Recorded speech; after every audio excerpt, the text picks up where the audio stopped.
सामने है निर्माण विहार का मेट्रो और निर्माण विहार के लाइट क्रॉस करते ही आपको मिलेगा पैकेट पिज़्ज़ा।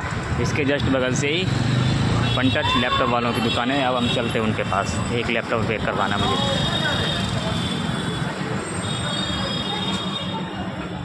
ये आ गए हम वन टच सॉल्यूशन।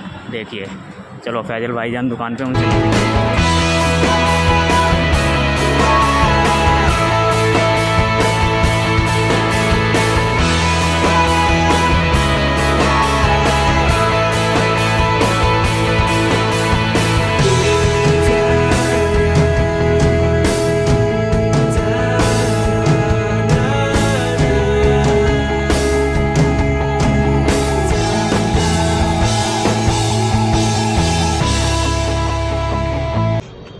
भाई आपके सामने देखो, इसका बोर्ड खुल के रेडी हो गया। सारा लैपटॉप आपके सामने खुला हुआ ये रखा है।